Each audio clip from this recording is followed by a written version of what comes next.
Welcome to competitive cracker. ഞാൻ അഞ്ജലി കൃഷ്ണൻ. നമുക്ക് excise ഡ്രൈവറിന്റെ ഹിസ്റ്ററിയിലെ കുറച്ച് ഏരിയാസ് നോക്കാം. കേരള ഹിസ്റ്ററി ആണ്. കേരള ഹിസ്റ്ററി എന്ന് പറയുമ്പോൾ നമുക്കവിടെ റിനൈസൻസ് എന്ന് പറയുന്ന ഏരിയാസ് നമുക്ക് മെയിൻ ആയിട്ട് അവിടെ നോക്കണം അല്ലെ. ചട്ടമ്പി സ്വാമി, ശ്രീനാരായണ ഗുരു, അയ്യങ്കാളി തുടങ്ങിയ ഒട്ടനവധി റിനൈസൻസ് ലീഡേഴ്സ്, അവരുടെ പ്രസ്ഥാനങ്ങള്, കാര്യങ്ങളെല്ലാം നമ്മളോട് ഡിസ്കസ് ചെയ്ത് പോകേണ്ടതുണ്ട്. അപ്പൊ നമുക്ക് കുറച്ച് പ്രീവിയസ് ഇയർ ക്വസ്റ്റ്യൻസുകളാണ് ഇവിടെ നമുക്ക് ഡിസ്കസ് ചെയ്യാം. നോക്കിക്കോളുക. ഫസ്റ്റ് ക്വസ്റ്റ്യൻ ഇതാണ്: സമപന്തി ഭോജനം നടത്തിയ കേരളത്തിലെ സാമൂഹ്യ പരിഷ്കർത്താവ് ആര് എന്നാണ് ചോദിക്കുന്നത്. ചട്ടമ്പി സ്വാമികൾ, വൈകുണ്ഠസ്വാമി, അയ്യങ്കാളി, കുമാരഗുരുക്കൾ. ആരായിരിക്കും ഇവിടെ ആൻസർ ആയിട്ട് വരിക? നമുക്ക് ഈസി ആയിട്ട് പറയാൻ സാധിക്കും. സമപന്തി ഭോജനം എന്ന് പറയുമ്പോൾ ഓർത്ത് വെക്കേണ്ടതാണ് വൈകുണ്ഠസ്വാമികൾ അല്ലെ. വൈകുണ്ഠസ്വാമിയാണ് സമപന്തി ഭോജനം നടത്തിയ കേരളത്തിലെ സാമൂഹ്യ പരിഷ്കർത്താവ് എന്ന് പറയുന്നത്. ഇവിടെ നമുക്ക് കേരള റിനൈസൻസ് പഠിക്കുമ്പോൾ അല്ലെങ്കിൽ ഓർത്ത് വെക്കേണ്ട ഏറ്റവും പ്രധാനപ്പെട്ട ഒരു വ്യക്തിത്വം എന്ന് പറയുന്നത് വൈകുണ്ഠസ്വാമിയാണ് അല്ലെ. വൈകുണ്ഠസ്വാമി അദ്ദേഹം ജനിച്ചത് എവിടെ എന്നടക്കം നമുക്ക് അവിടെ ക്വസ്റ്റ്യൻസ് ചോദിക്കുന്നതാണ്. അതായത് നാഗർകോവിലിനടുത്തുള്ള അല്ലെ, നാഗർകോവിലിനടുത്തുള്ള സ്വാമിത്തോപ്പ് എന്നറിയപ്പെടുന്ന ശാസ്താംകോവിൽ വിളയിലെ ചാന്നാർ കുടുംബത്തിൽ അല്ലെ, ചാന്നാർ കുടുംബത്തിന് ശാസ്താംകോവിൽ വിളയിലെ ചാന്നാർ കുടുംബത്തിലാണ് ആര് ജനിക്കുന്നത്?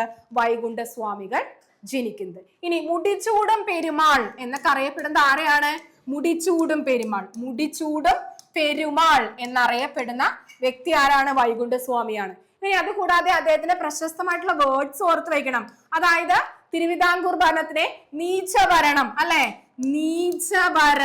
തിരുവിതാംകൂർ ഭരണത്തിനെ നീചഭരണം എന്നും അതുകൂടാതെ ബ്രിട്ടീഷ് ഭരണത്തിനെ വെണ്ണീചഭരണം എന്ന് പറഞ്ഞത് ആരാണ്? വൈകുണ്ഠസ്വാമിയാ. ഇനി അത് കൂടാതെ അദ്ദേഹത്തിന്റെ പ്രസ്ഥാനമാണ് സമത്വ സമാജം അല്ലെ, സമത്വ സമാജം. ഇനി അത് കൂടാതെ അദ്ദേഹത്തിന്റെ ആരാധനാലയമാണ് നിഴൽ താങ്കൾ എന്ന് പറയുന്നത്. നിഴൽ താങ്കൾ. ഇനി അദ്ദേഹത്തിന്റെ ചിന്താ പദ്ധതിയാണ് അയ്യാവഴി എന്ന് പറയുന്നത്. അയ്യാവഴി ഇതൊക്കെ ഓർത്ത് വെക്കുക. അതുകൂടാതെ ചിട്ടയായ ജീവിതം നയിക്കുക എന്നതിനെ ബേസ് ചെയ്തിട്ട് അദ്ദേഹം കൊണ്ടുവന്ന ഒരു പ്രസ്ഥാനമാണ് തൂവൽ പന്തി കൂട്ടായ്മ എന്ന് പറയുന്നത്. ഇനി അത് കൂടാതെ അദ്ദേഹം എല്ലാ ജാതിക്കാർക്കും ഉപയോഗിക്കാൻ പാകത്തിനുള്ള മുന്തിരിക്കിണർ അല്ലെ, മുന്തിരിക്കിണർ സ്ഥാപിച്ചു. ഇത് ഓർത്ത് വയ്ക്കണം. സ്വാമിത്തോപ്പിലാണ് മുന്തിരിക്കിണർ സ്ഥാപിച്ചത്. ഇനി അദ്ദേഹത്തിന്റെ പ്രശസ്തമായിട്ടുള്ള കൃതിയാണ് അരുൾനൂൽ അല്ലെ, അരുൾനൂലും അഖിലത്തിരുട്ട്. ഇത് അദ്ദേഹത്തിന്റെ പ്രശസ്തമായിട്ടുള്ള രണ്ട് കൃതികളാണ്. അത് ഓർത്ത് വയ്ക്കുക. ഇനി അതുകൂടാതെ സ്വാതി തിരുനാൾ അദ്ദേഹത്തിന് ശിങ്കാരത്തോപ്പ് ജയിലിൽ അടച്ചു അല്ലെ.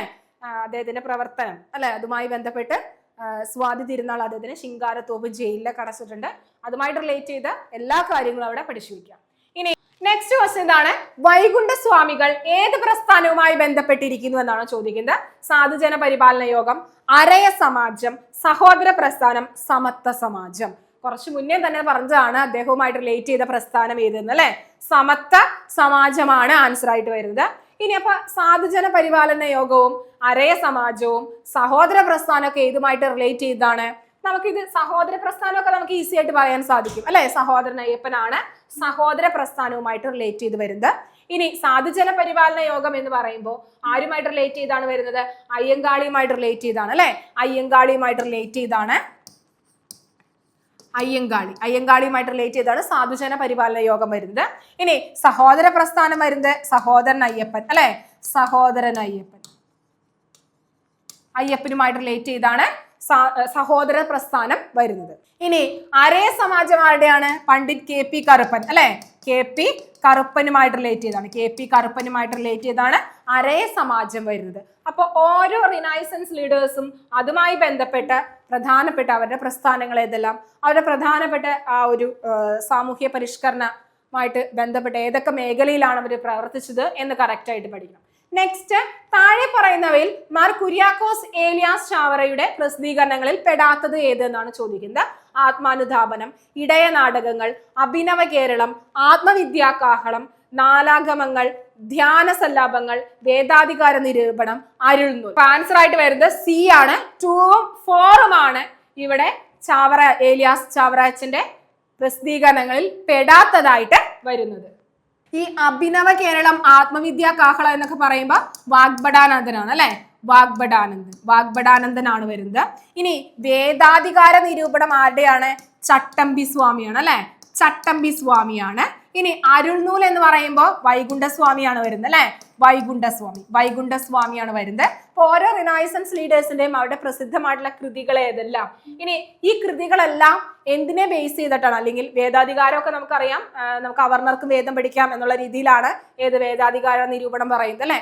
അതിൽ എന്തൊക്കെയാണ് പറഞ്ഞു വെച്ചിരിക്കുന്നത് എന്നടക്കം നമ്മൾ അവിടെ പഠിച്ചു പോകണം. ഇനി നെക്സ്റ്റ് ക്വസ്റ്റ്യൻ നോക്കിക്കോളാം. 1936 ക്ഷേത്രപ്രവേശന വിളംബരം നടത്തിയ തിരുവിതാംകൂർ രാജാവ് ആരായിരുന്നു എന്നാണ് ചോദിക്കുന്നത്. ശ്രീമൂലം തിരുനാൾ, ആയില്യം തിരുനാൾ, സ്വാതി തിരുനാൾ, ശ്രീ ചിത്തിര തിരുനാൾ, ബാലരാമവർമ്മ. നമുക്കറിയാം ശ്രീ ചിത്തിര തിരുനാൾ ബാലരാമവർമ്മയാണ് 1936 ക്ഷേത്രപ്രവേശന വിളംബരം നടത്തിയ തിരുവിതാംകൂർ രാജാവ് എന്ന് പറയുന്നത്. ഇനി നെക്സ്റ്റ് നോക്കിക്കോളാം. എക്സൈസ് ഡ്രൈവർ അല്ലെ, എക്സൈസ് ഡ്രൈവറിന്റെ കുറച്ച് പ്രീവിയസ് ഇയർ ക്വസ്റ്റ്യൻസ് ആണ് പറഞ്ഞത്. നമുക്ക് കുറച്ചുകൂടി പഠനത്തിന്റെ ട്രാക്ക് ഒക്കെ കൂട്ടാം അല്ലെ, അല്ലെങ്കിൽ പഠനത്തിന്റെ സ്പീഡൊക്കെ കൂട്ടാം. നമുക്ക് പുതിയൊരു ബാച്ച് അവിടെ സ്റ്റാർട്ട് ചെയ്യുന്നുണ്ട്. അപ്പൊ ഇവിടെ നമുക്ക് മോഡൽ എക്സാംസുകൾ, PYQ ഡിസ്കഷൻസ് എല്ലാം നമുക്ക് അവിടെ ആ ഒരു സിലബസ് ബേസ് ചെയ്ത് നമുക്ക് ടൈം ടേബിൾ ബേസ് ചെയ്തിട്ടാണ് പോകുന്നത്. ഒരു മെന്റർ ഉണ്ട്. ആ മെന്ററിന്റെ സ്പെഷ്യൽ മെന്റർഷിപ്പ് പ്രോഗ്രാമിലൂടെയും മെന്ററിന്റെ സഹായത്തോടു കൂടിയും നിങ്ങൾ പഠിക്കും. വീക്ക്ലി നിങ്ങൾക്ക് ലൈവ് ക്ലാസ്സസ് ഉണ്ടാകും. ഓരോ സബ്ജക്റ്റിനെ ബേസ് ചെയ്തിട്ട് ലൈവ് ക്ലാസ്സസ് ഉണ്ടാകും. അവിടെ PYQ ഡിസ്കഷൻസ്, അതുകൂടാതെ ഇമ്പോർട്ടൻ്റ് ആയിട്ടുള്ള ഏരിയാസുകൾ എല്ലാമാണ് അവിടെ ഡിസ്കസ് ചെയ്ത് പോകുന്നത്. പിന്നെ അതുകൂടാതെ നിങ്ങൾക്ക് റെക്കോർഡിംഗ് ക്ലാസ്സസുകൾ അവൈലബിൾ ആണ് ഈ കോഴ്സിൽ. നമുക്ക് ചെയ്തു നോക്കാൻ പറ്റാവുന്ന PYQ എക്സാംസുകൾ, അതുകൂടാതെ തന്നെ PDF നോട്ട്സ് എല്ലാം ഇവിടെ റെഡിയാണ്. അപ്പോൾ ഡെയിലി ടോപ്പിക് റിവിഷൻസ് അടക്കം, ഡെയിലി എക്സാംസ് അടക്കം, മോഡൽ എക്സാംസുകൾ അടക്കം, സ്പെഷ്യൽ മെന്റർഷിപ്പ് ക്ലാസ്സസുകളും സ്പെഷ്യൽ ക്ലാസ്സസുകൾ അടക്കം നിങ്ങൾക്ക് ലഭിക്കുന്നുണ്ട്.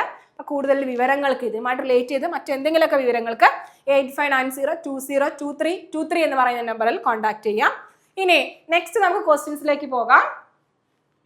ക്വസ്റ്റ്യൻ നെക്സ്റ്റ് ആണ്. ആരുടെ അഭ്യർത്ഥന മാനിച്ചുകൊണ്ടാണ് 1932 ഒക്ടോബർ 2 കേളപ്പൻ ഗുരുവായൂർ സത്യാഗ്രഹം അവസാനിപ്പിച്ചത്? നമുക്ക് ഈസി ആയിട്ട് പറയാൻ സാധിക്കും. ആരെ റിലേറ്റ് ചെയ്തിട്ടാണ്? അവിടെ ഗാന്ധിജി അല്ലെ, ഗാന്ധിജിയുടെ തീരുമാനപ്രകാരം അല്ലെങ്കിൽ അഭ്യർത്ഥന മാനിച്ചാണ് കേളപ്പൻ ഗുരുവായൂർ സത്യാഗ്രഹം അവസാനിപ്പിച്ചത്. അപ്പൊ ഇവിടെ നമ്മൾ ഓർത്ത് വെക്കുന്ന ഒരു കാര്യം എന്ന് പറയുന്നത് ഈ ഗുരുവായൂർ സത്യാഗ്രഹവും വൈക്കം സത്യാഗ്രഹം, പാലിയം സത്യാഗ്രഹം ഇതൊക്കെ അവിടെ ഇമ്പോർട്ടൻ്റ് ആണ്. കേരള ഹിസ്റ്ററിയിൽ നമ്മൾ പഠിച്ചു വെക്കേണ്ട ഒരു ഏരിയ തന്നെയാണ്. നെക്സ്റ്റ് നോക്കിക്കോളാം. വൈക്കം സത്യാഗ്രഹവുമായി ബന്ധപ്പെട്ടുള്ള ക്വസ്റ്റ്യൻ ആണ്. വൈക്കം സത്യാഗ്രഹവുമായി ബന്ധപ്പെട്ട് താഴെ പറയുന്ന പ്രസ്താവനകളിൽ ശരിയായത് ഏത് എന്നാണ് ചോദിക്കുന്നത്.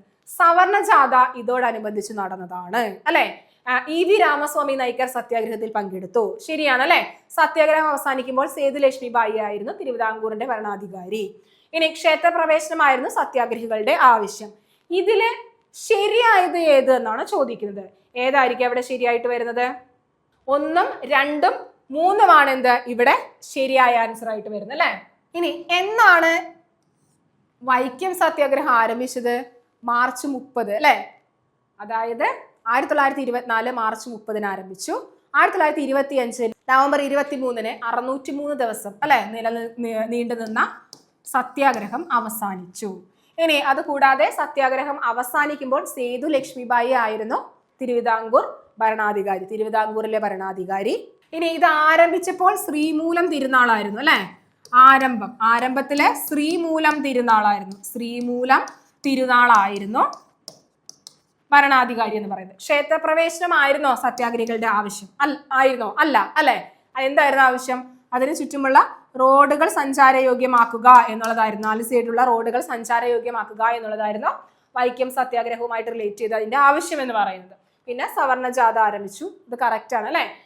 അതുകൂടാതെ EV രാമസ്വാമി നായ്ക്കർ സത്യാഗ്രഹത്തിൽ പങ്കെടുത്തു, ഒരു ദേശീയ നേതാവ് പങ്കെടുത്തു അല്ലെ. പിന്നെ അതുകൂടാതെ അകാലിദൾ എന്ന് പറയുന്ന ഒരു പാർട്ടി അല്ലെ, ഇതൊക്കെ പങ്കെടുത്തു. അപ്പൊ ഇത് കറക്റ്റ് ആയിട്ട് ഓർത്ത് വയ്ക്കുക. വൈക്കം സത്യാഗ്രഹം, ഗുരുവായൂർ സത്യാഗ്രഹം ഒക്കെ അവിടെ ഇമ്പോർട്ടന്റ് ആണ്. ഇനി നെക്സ്റ്റ് ക്വസ്റ്റ്യൻ നോക്കിക്കോളുക. ചുവടെ പറയുന്നവരിൽ സാമൂഹ്യ പരിഷ്കർത്താവായ അയ്യങ്കാളിയുമായി ബന്ധമില്ലാത്തത് ഏത് എന്നാണ് ചോദിക്കുന്നത്.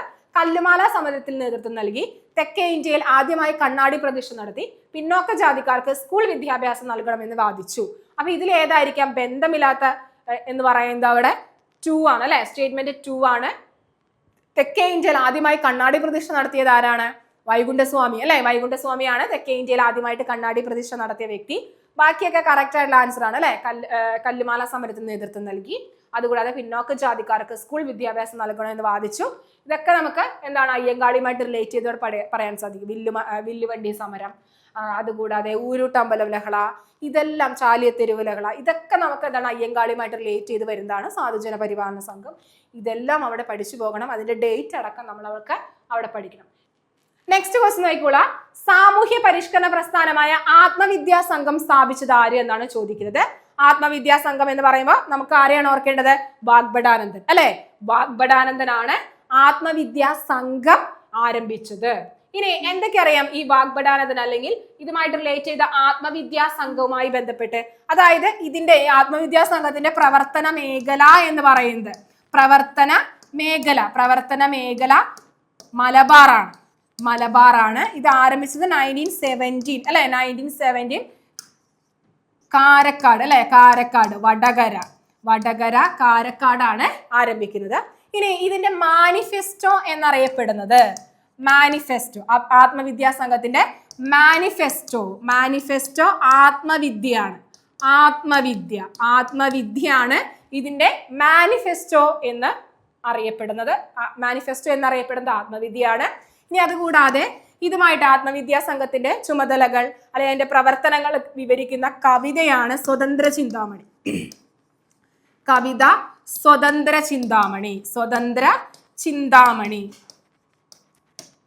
ഇനി അതുകൂടാതെ ആത്മവിദ്യാ സംഘത്തിന്റെ പത്രം അഭിനവ കേരളം. അതുകൂടാതെ ഔദ്യോഗികമായിട്ടുള്ള പ്രസിദ്ധീകരണമായിട്ട് അറിയപ്പെടുന്നത്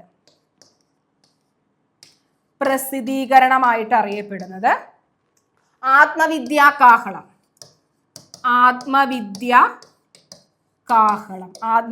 കാഹളമാണ് പ്രസിദ്ധീകരണമായി അറിയപ്പെടുന്നത്. അപ്പൊ ഇത്രയാണ് നമുക്ക് ഇവിടെ ആത്മവിദ്യാ സംഘവുമായിട്ട് റിലേറ്റ് ചെയ്ത് പഠിക്കാനുള്ളത്. നെക്സ്റ്റ് നോക്കിക്കൂടാ. താഴെ പറയുന്നതിൽ ഗാന്ധിജിയുടെ കേരള സന്ദർശനവുമായി ബന്ധമില്ലാത്തത് ഏത് എന്നാണ് ചോദിക്കുന്നത്.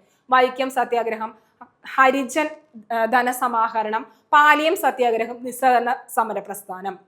ഏതായിരിക്കും ഇവിടെ ആൻസർ ആയിട്ട് വരിക? പാലിയം സത്യാഗ്രഹം അല്ലെ. ഓക്കെ. അപ്പൊ ഗാന്ധിജി മെയിൻ ആയിട്ട് 5 തവണയാണ് കേരളം സന്ദർശിക്കുന്നത്.